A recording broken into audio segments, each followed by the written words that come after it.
90% vote Congress को दिए। और कांग्रेस की क्या जिम्मेदारी होती थी, हुकूमत की क्या जिम्मेदारी होती थी? हमारे लोग खामोश क्यों बैठे, क्यों बात नहीं कर रहे इस चीज को? सबसे पहले जो है ना, आप लोगों को, क्योंकि सरकार बनाने आप सबका हाथ है, आप सब मिलकर सरकार बनाए।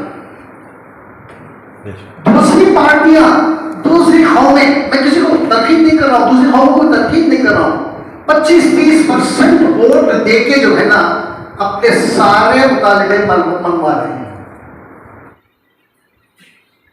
सारी कौमों के वोट डिवाइड हो जाते हैं और हम लोग जो है ना, ये ब्लॉक जो है ना 80 to 80%, 90% वोट करते हैं हम लोग। लेकिन हम पीछे क्यों हैं? जब तक हमारे कायदीन सरकार पर दबाव नहीं डालेंगे, हमारा कुछ होने वाला नहीं। हम पीछे के पीछे रह जाएंगे। कल प्रभाकर ने क्या कहा? हमारे तमाम मां बहनों की इज्जत इतनी उछाल दी, हम कुछ नहीं कर सके। हमारे कायदीन, किसी ने आवाज उठाई? गैर मजहब के लोगों ने जिलों में जो है ना हमारे साथ मिलकर उन्होंने एजुकेशन किया हमारे फेवर में। और हमारे कायदीन, कोई भी मिनिस्टर, कोई भी एमएलए, कोई भी एमएलसी, कोई भी एमपी नहीं कहा कि इसने गलत कहा है। जब मैं मुख्यमंत्री जी के पास गया और कहा कि भाई कल्लर प्रभाकर ने हमारे मां बहनों की बेइज्जती की है, इसके खिलाफ कार्रवाई करनी चाहिए, तो मुख्यमंत्री जी ने कहा मुझसे, नहीं अशरफ, हम इसको छोड़ेंगे नहीं, करेंगे इनके खिलाफ कार्रवाई, इसे छोड़ेंगे नहीं। दूसरे दिन इन्हीं का वकील कोर्ट के सामने हमारे अयूब साहब बैठे हैं, जाके कहता है कि कल्लर का प्रभाकर को हम अरेस्ट नहीं कर रहे। सीधे सीधे कोर्ट में कहता है सरकारी वकील, अरेस्ट नहीं कर रहे हैं। हमारी मां बहनों की इतनी बेइज्जती होगी, उसके बावजूद भी सरकार कहती है कि हम कल्लर प्रभाकर को अरेस्ट नहीं कर रहे हैं। उसी बेसिस के ऊपर उसे बेल मिल जाती है। मैं दोबारा चीफ मिनिस्टर के पास जाता हूं और पूछता हूं, मैं सवाल करता हूं कि आपने कहा था कि उस पर कार्रवाई होगी, क्यों नहीं हुई? तो क्या कहा उन्होंने? जवाबन मालूम है आपको? अल्लाह कड़े निम्नवरे बंधु, निम्नवरे ಎಲ್ಲ ಸೇರ್ಕೊಂಡು ಬಂದು ಹೇಳ್ತಾರೆ ಅವನಿಗೆ ಅರೆಸ್ಟ್ ಮಾಡಿದ್ರೆ ಅವನು ಹೀರೋ ಆಗ್ಬಿಡ್ತಾನೆ, ಅರೆಸ್ಟ್ ಮಾಡಬೇಡಿ ಅಂತ। ನಾನೇನ್ ಮಾಡ್ಲಿ? ये कराने वाले कौन है? हमारे रहनुमा। ये हमारे लिए शर्म की बात नहीं है। अब क्यों खामोश क्यों है? आइन ने हमें पूरा हक दिया है, दूसरे कौमों को दूसरी इसे जो दिया है वो हमें भी दिया है आइन ने। हम कोई भीख किसी से मांग नहीं रहे हैं, इंसाफ मांग रहे हैं। हमें इंसाफ क्यों नहीं मिल रहा है? इससे पहले मैं कई वाकयात, आपके 2-4 वाकयात और मैं बयान करना यहां जरूरी समझता हूं, क्योंकि आप लोग बहुत संजीदगी से कौम का काम कर रहे हैं और आप लोगों को ये मालूम भी होना चाहिए। एक इसमें जो है ना, शिवमोगा में एक उर्दू टीचर एक मुसलमान लड़की को खड़ा करके जो है ना कहती है कि तुम अगर यहां ये करना है तो तुम पाकिस्तान चले जाओ। उस पर भी हमारे लोग खामोश, कुछ नहीं कहा। उस इशू को उठाया गया, फिर उसको सस्पेंड किया, वो बात और है। उसके बाद जो है ना हमारे 6 बच्चों को अरसी गहरे की एक स्कूल में जो है ना वायर लेके पीटा गया। ये इसकी वायर जो होती है अंदर बहुत सख्त होती है, वो वायर से जो है ना एक महांतेश नामी टीचर उसको पीटा। 6 बच्चों को, वो मुरारजी स्कूल जो माइनॉरिटी डिपार्टमेंट से ताल्लुक रखती है, हमारे माइनॉरिटी मिनिस्टर उनका ताल्लुक है, उनके अंडर आती है वो स्कूल। जब वो हो गया तो किसी ने आवाज नहीं उठाई। हमें चाइल्ड राइट कमीशन के पास गया, मैं, कई लोग मेरे साथ गए। जाने के बाद जो है ना इंक्वायरी हो रही है, उसको सस्पेंड किया गया। और हमारे एक मिनिस्टर साहब वहां गए और वहां के लोकल एमएलए के साथ जो बैठ के जो है ना एक प्रेस कॉन्फ्रेंस करते हैं। उन्हीं के डिपार्टमेंट में ये हुआ है हादिसा, उन्हीं के डिपार्टमेंट का एक टीचर हमारे बच्चों को मारा है। वो जाके उनकी ये नहीं पूछे कि भाई ये क्यों हुआ, ना उसको सस्पेंड किया गया। क्यों? ये आपके डिपार्टमेंट का काम था, आपने क्यों नहीं किया इसको? आप उन बच्चों के पास क्यों नहीं गए? क्यों नहीं पूछा? उनकी हालत का क्यों नहीं जायजा लिया आपने? क्या हुआ क्यों नहीं पूछा? और हम खामोश हैं। उसके बाद जो है ना, एक नाबीना को ले जाके जानलेवा हमला कर दिया इसमें गंगावती में। उसको मैं वहां से गंगावती से ले आया, मैं जाके उसको चीफ मिनिस्टर के सामने उनको पेश किया। मैंने कहा ये क्या हो रहा है? उन्हें फौरन मेरे सामने जो है ना आईजी को फोन किया, उसके बाद जो है ना इसको भी फोन किया, एसपी को भी फोन किया। उन्होंने एसपी को खूब डांटा और कहा कि फौरी तौर पर जितनी भी गैंग है उसको अरेस्ट करना है। हाँ, हो गया। दूसरे दिन उनको जो है ना अरेस्ट किया गया। तो तब भी हमारे मुस्लिम रहनुमा कुछ नहीं कहे, खामोश। आपकी खामोशी का राज तो बताइएगा, क्यों खामोश? आप मुस्लिम नुमाइंदे बन के बैठे हैं वहां, आपका क्या फर्ज बनता है? आपको क्या करना है?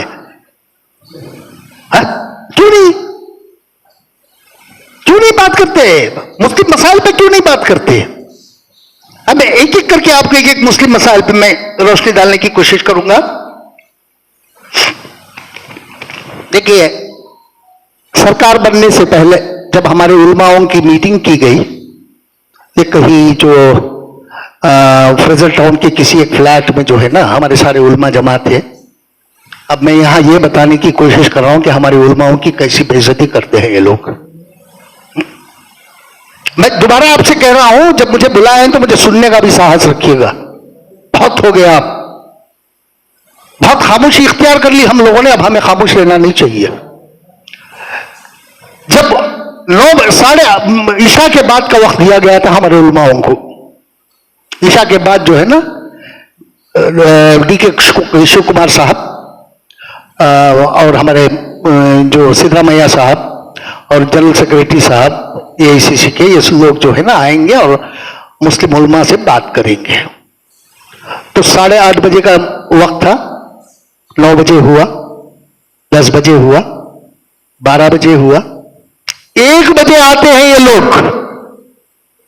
जब दूसरे कौम के लोग उनके पास जाते हैं तो उनको दरवाजे पर रिसीव किया जाता है और हमारे उलमाओं को रात के 1 बजे तक इंतजार कराते हैं। यह है हमारी हालत आज।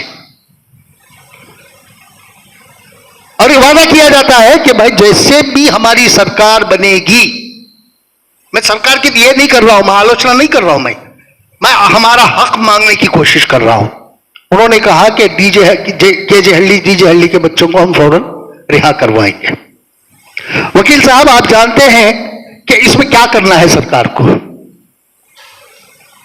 सरकार को चाहे तो एक एक बच्चे के ऊपर 25, 26, 30 केसेस डाले हैं। सुप्रीम कोर्ट का एक ऑर्डर है। अब जब जर्नलिस्टों के केसेस हुए तो सुप्रीम कोर्ट जो है ना एक जगह, एक ही कोर्ट में, एक ही एफआईआर में उनको तब्दील कर दिया। हमारे 26, 28, 30 केसेस हमारे बच्चों पे हैं, वो एक में तब्दील नहीं हो सकते? क्यों नहीं कर रहे? हर दूसरे दिन हमारे बच्चों को कोर्ट में जाके हाजिरी देना पड़ता है क्योंकि उनके ऊपर इतने केसेस हैं। मैंने पहले भी कहा कि भाई इसको एक एफआईआर में तब्दील करो, या कानून भी है, सुप्रीम कोर्ट ने भी कहा है। और जर्नलिस्टों के मामले में, नूपुर शर्मा के मामले में सुप्रीम कोर्ट ने क्लियर चिट दिया और कहा कि एक एफआईआर से ट्रीट किया जाए। तो हमारे बच्चों के एफआईआर क्यों नहीं ट्रीट हो रहे? इनको सिर्फ, हुकूमत को सिर्फ एक काम करना है कि एक एफिडेविट फाइल करना है। जब हमारे बच्चों की बेल एप्लीकेशन लगेगी उस टाइम पे सिर्फ एक ही एफिडेविट फाइल करना है और या हमारे सरकारी वकील को एक बात कहना है कि इनको बेल देने में हमारा कोई ऑब्जेक्शन नहीं। क्या वकील साहब मैं सही कह रहा हूं, गलत कह रहा हूं? तो उसके बाद जो है ना हमारे बच्चे आराम से रिलीज हो जाएंगे। जो एनआईए में है ना उनके लिए मुश्किल है, बाकी के बच्चे तो हमारे रिलीज हो जाएंगे। तो आपने वादा किया था कि फौरी तौर पर हम जो है आपके बच्चों की रिलीज कराएंगे। मैं एक बात आपको यहां भी बताना चाहता हूं, एक मिनिस्टर प्रोसिक्यूटर के दस्तखत पे, फाइल पे दस्तखत नहीं कर रहा था, कांग्रेस का मिनिस्टर। मैं उससे पूछा जाके भाई आपको दस्तखत करने में क्या दिक्कत हो रही है? पता है आपको वो क्या कहता है मुझे? उसने ये कहा, अरे हमारे भाई का घर जला है और चंद दिन आपके लोगों को अंदर रहने दो। ये उसका रिएक्शन था। हमने इसी के लिए वोट दिया था। एक ऐसा मिनिस्टर है जो अपने आप को बहुत बड़ा पावरफुल मिनिस्टर समझता है, उसकी कॉलेज में मुसलमान औरतों का दाखिला नहीं है, हमने उसको भी वोट दिया है। कहां तक बेइज्जती सहेंगे हम? बुरखे वालों को अंदर कॉलेज में दाखिला नहीं है उसके, तो बीजेपी की बात छोड़ दीजिएगा, हम अपनी कांग्रेस की बात कर रहे हैं। कांग्रेस का एक पावरफुल मिनिस्टर के कॉलेज की बात कर रहा हूं मैं, बाहर खड़ा कर दिया।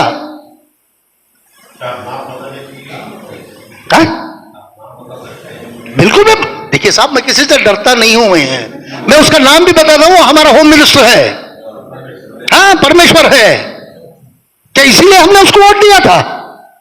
उसकी कॉलेज में मुस्लिम बुरखा औरतें जो बुरखा पहन के जाती हैं, बच्ची हमारे मुल्क है, उनको एंट्री नहीं है अंदर। सोशल मीडिया पे आ गया, वायरल हो गया ये, लेकिन उसने कुछ नहीं कहा अब तक। और अपने स्टाफ से, अपने सिक्योरिटी वालों से कह दिया है कि बुरखे वालों को अंदर जमा नहीं करना है, अंदर नहीं बुलाना है। ये हमारी हालत है। हम उस पार्टी को वोट दिए। ये क्यों हो रहा है? हमारे नुमाइंदे क्यों नहीं पूछ रहे? ये सवाल क्यों नहीं कर रहे? उनको करना चाहिए ना, क्यों नहीं कर रहे? उसके बाद जो है ना, और इन्होंने ये कहा था कि 4% फौरी तौर पर हमारा रिजर्वेशन बहाल कर दिया जाएगा। कई मठों के सरबराहों ने हुकूमत से यह कहा कि किसी की छीनी हुई चीज हमें नहीं चाहिए। एक कौम से छीन के जो आप हमें दे रहे हैं वो भीख हमें नहीं चाहिए। आप इस पर दोबारा से जो है ना गौर करें, हमें नहीं चाहिए। अब ये 4% रिजर्वेशन का ये जो है ना मामला कोर्ट में है, कोर्ट से ये विड्रॉ कर सकते हैं, ला सकते हैं, क्योंकि हमारे पास जो है ना कई मठों के स्वामियों ने हमसे ये कहा है कि सरकार से ये उन्होंने आग्रह किया है कि भाई हमें किसी की छीन के दी हुई चीज नहीं चाहिए, हमें ऐसा रिजर्वेशन नहीं चाहिए, इसलिए हम दोबारा इस पर गौर खौस करना चाहते हैं। तो आप विड्रॉ करके ला सकते हैं, क्योंकि ये आपके तहवील में, आप कर सकते हैं इसको। क्यों नहीं कर रहे? 10-11 महीने हो रहे सरकार बनाए, आपने जो भी वादे किए थे एक भी पूरा नहीं किया आपने। वादा पूरा कराने का काम किसका है? भाई मुख्यमंत्री जी के पास बहुत काम है और काम है, लेकिन याद दहानी कराने का काम किसका होता है? क्यों नहीं कर रहे भाई? अगर हम ये कहते हैं तो हम गलत हैं, अपोज कर रहे हैं। अपोज किसको कर रहे हैं? मैं जब हमारे मामलात में मदाखिलत आप नहीं कर रहे तो आपको वहां रहने का भी हक नहीं है। उसके बाद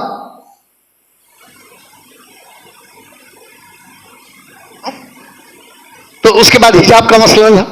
हिजाब का खैर चलिएगा, पार्लियामेंट में है, ये इसमें कोर्ट के सामने है, हो जाएगा। हिजाब का मसला, अजान का मसला, कोई भी मसाइल हमारे हो, क्या उस पर कोई कार्रवाई हुई आज तक? 10 महीने गुजर गए, क्यों नहीं करा रहे आप?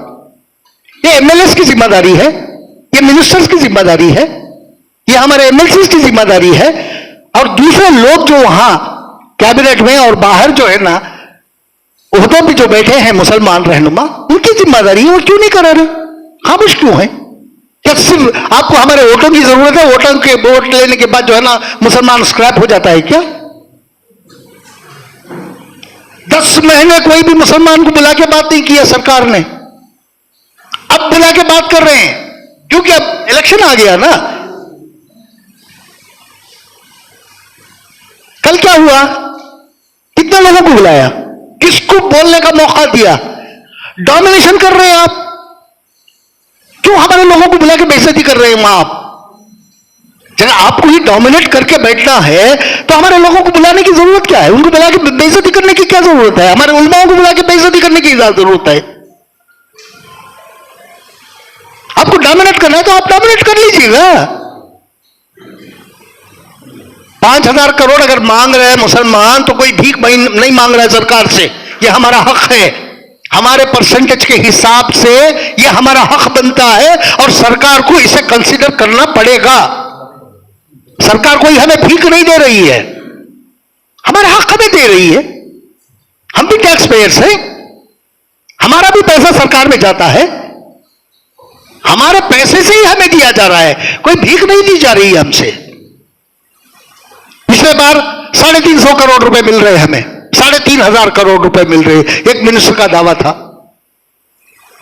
2 दिन बाद उन्हीं का बयान आता है कि नहीं वो बातचीत हो गई है मुख्यमंत्री जी से, उन्होंने कहा है कि 3,500 करोड़ देना मुश्किल है, 2,800 करोड़ रुपए दे देंगे, और 2,800 करोड़ हमें मिल गए। ये उनका दावा रहा। जब बजट आया 2,100 करोड़ मिले, 3,500 करोड़ तो निकल गए, 2,800 करोड़ का जो वादा था और उन्होंने कहा कि ये मिल गया है, तो उसमें से भी जो है ना 700 करोड़ निकल गए।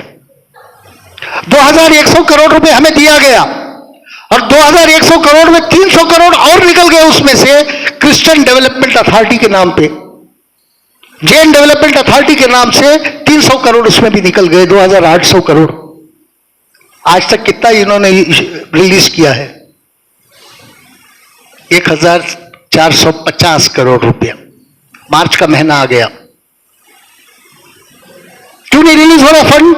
क्यों नहीं आप रिलीज करा रहे फंड? दिक्कत क्या है आपको? जब 2,800 करोड़ हमें मिला, ये 1,800 करोड़ रुपए हमारे हक में है, तो आप क्यों रिलीज नहीं कर रहे हो पैसा? अगले महीने में जो सीज हो जाएगा वो पैसा खत्म हो जाएगा हमारा भी, तो उसे कौन रिलीज कराने का काम किसका है?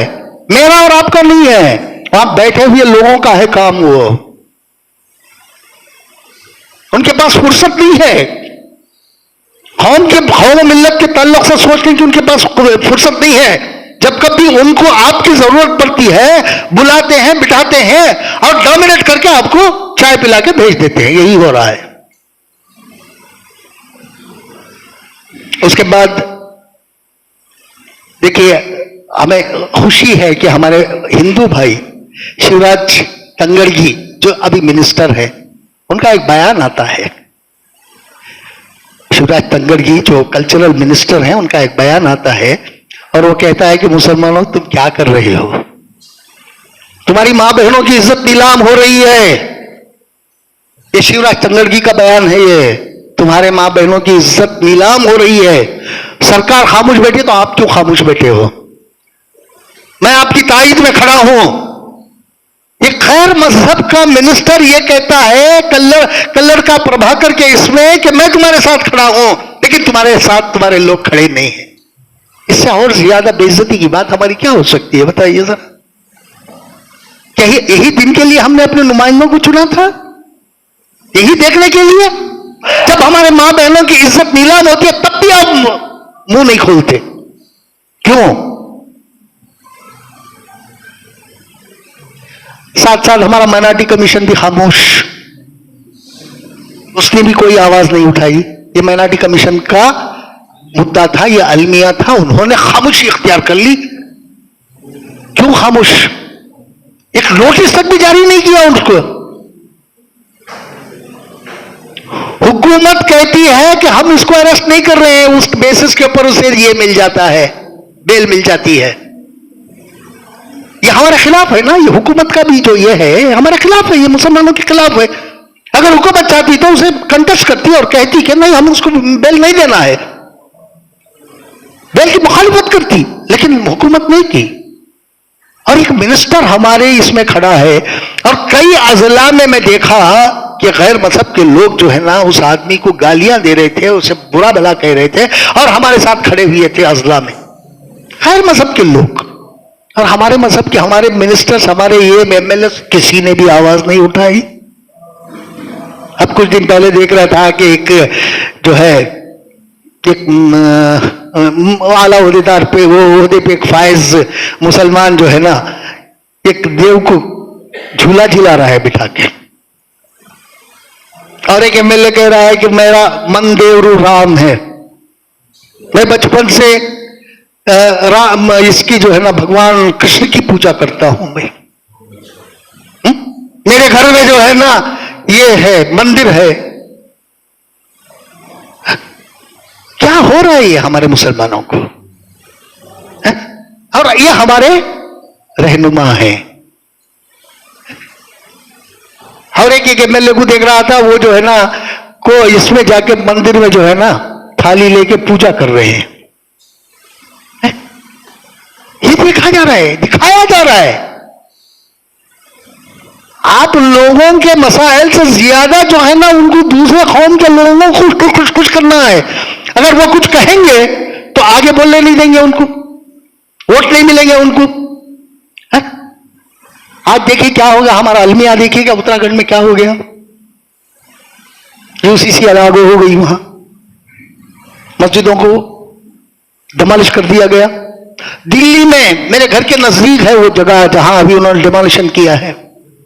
अब खामोश, हमारा कोई मुसलमान कुछ बोलने के लिए तैयार नहीं है। भाई जब तक आप अपने मसलकों में रहो, मसलकों में रह के आप अपने मसलक का काम करो, आपको कोई ये नहीं है। जब कौम मिल्लत का मामला आता है तो खुदारा एकजुट हो जाओ। जब तक आप मुत्तहद नहीं होंगे कोई चीज हमारी नहीं होगी। बेंगलुरु में विजन कर्नाटका के तहत हालात हाजिरा पर अहम तरीन इजलास, रियासत की कांग्रेस हुकूमत और 2 मुस्लिम मिनिस्टर्स के सिलसिले में खुलकर नाराजगी और बरहमी का इजहार। जी हां दोस्तों, आज बतारीख 13 फरवरी बरोज मंगल बेंगलुरु में विजन कर्नाटका का अहम इजलास मुनक्कद हुआ। कर्नाटक में कांग्रेस की हुकूमत बने 9 माह हो रहे हैं। क्या अक़लियतों से बिलखुसूस मुसलमानों से किए गए वादों को पूरा किया गया है? इस सवाल पर तवील गुफ्तगू हुई। मुस्लिम रिजर्वेशन, हिजाब, अजान, गौकुशी पर पाबंदी का मामला, डीजे हल्ली, केजे हल्ली का मामला, इस तरह कई मसाइल पर इलेक्शन से कबल कांग्रेस के लीडरों ने वादे किए थे, भरोसे दिए थे। क्या कोई एक मसला हल हुआ है? हर मसले पर तलवार लटक रही है। मुस्लिम मिनिस्टर्स, मुस्लिम एमएलएज आखिर क्यों खामोश हैं? मुसलमानों की परेशानियों को, मुसलमानों की तशवीश को हुकूमत के सामने क्यों पेश नहीं कर रहे हैं? इस तरह विजन कर्नाटका के इजलास में कांग्रेस हुकूमत और मुस्लिम मिनिस्टर्स की कारकर्दगी पर अदम इत्मीनान, नाराजगी और मायूसी का खुलकर इजहार किया गया। मशहूर सियासी व समाजी शख्सियत आनजहानी वजीर आजम वीपी सिंह के साबिक सियासी मुशीर सैयद अशरफ को इस इजलास में खुसूसी तौर पर मदऊ किया गया था। सैयद अशरफ ने कहा कि मुसलमानों के वोटों पर हुकूमत बनी, लेकिन मुस्लिम लीडरों और उलमाए कराम के सामने किए गए भरोसों, वादों को अब तक हुकूमत ने पूरा नहीं किया। सैयद अशरफ ने कहा कि 10 माह गुजर रहे हैं, मुसलमानों को निशाना बनाने, मुसलमानों को हिरासा करने, मुसलमानों के खिलाफ नफरत आमेज, इश्तियाल अंगेज बयानात देने के कई मामलात पेश आए हैं। इन मामलात के खिलाफ कार्रवाई के लिए, इन मामलात की रोकथाम के लिए मुस्लिम नुमाइंदों ने क्या किया? हुकूमत में मौजूद मुस्लिम नुमाइंदों ने आखिर क्या इक़दामात किए हैं? मौजूदा हुकूमत में मुसलमानों के मसाइल आखिर क्यों हल नहीं हो रहे हैं? सैयद अशरफ ने कहा कि जब तक हुकूमत पर दबाव नहीं डाला जाएगा तब तक मुसलमानों का कोई मसला हल नहीं होगा। इस मौके पर विजन कर्नाटका के कन्वीनर एडवोकेट अय्यूब अहमद खान ने कहा कि कल यानी 12 फरवरी बरोज पीर वजीर आला सिद्धरामैया के साथ अक़लियती नुमाइंदों, माइनॉरिटीज रिप्रेजेंटेटिव्स की मीटिंग हुई, लेकिन इस मीटिंग में मुस्लिम नुमाइंदों को नजरअंदाज किया गया। दीगर अक़लियती तबकों की बात सुनी गई, लेकिन जब मुस्लिम तबके की बारी आई तो सरसरी तौर पर बात सुनी गई और ये मीटिंग महज एक दिखावा साबित हुई। बहरहाल विजन कर्नाटका के तहत हुए इस इजलास में रियासती हुकूमत के साथ साथ मरकजी हुकूमत की नाइंसाफियों पर भी तवील गुफ्तगू हुई। CAA, NRC, UCC, इस तरह कई मसाइल पर भी इजहार ख्याल किया गया। आने वाले लोकसभा इंतखाबात के लिए मुसलमानों में बेदारी, वोटों की तकसीम को रोकने, वोटों को जाया न होने देने और मुसलमान अपनी सियासी ताकत का कैसे मुजाहिरा करें, इस सिलसिले में कई कीमती मशवरे और तजावीज़ इस इजलास में पेश किए गए। ये कमेटी बनाइए, 3 4 5 आदमी जितने भी आप मुनासिब समझते हैं, ये कमेटी बना के वो कमेटी जाएगी, वो मिनिस्टर के पास बैठेगी। बंगारप्पा हो गया, दूसरा women's and child welfare minister है, एजुकेशन मिनिस्टर है, उसके पास जाएंगे, उसके पास बैठेंगे और उसको फॉलो अप करेंगे और देखेंगे कि उसको इम्प्लीमेंट हो। उसको बात करके फिर वहां से सेक्रेटरी के पास आएगा, वहां से उसको कैसा प्रोसेस होगा उसको हमको मॉनिटर करना चाहिए। विजन कर्नाटका के नुमाइंदों ने कहा कि मुस्लिम मसाइल, मुस्लिम इश्यूज के सिलसिले में वजीर आला सिद्धरामैया को एक मेमोरेंडम पेश किया गया है। अब इस इजलास में सामने आए मजीद मशवरों और तजावीज़ को तहरीरी तौर पर सामने लाया जाएगा। इन तजावीज़ और मुतालिबात को मुस्लिम लेजिस्लेचर फोरम के जरिए वजीर आला, नायब वजीर आला और दीगर मुतल्लिका वज़रा के सामने पेश किया जाएगा। मसाइल के हल होने तक, मुतालिबात के पूरे होने तक विजन कर्नाटका की जिदोजहद जारी रहेगी। इस बात का इजलास में विजन कर्नाटका के नुमाइंदों ने भरोसा दिया। जुनूबी हिंद न्यूज़ रिपोर्ट।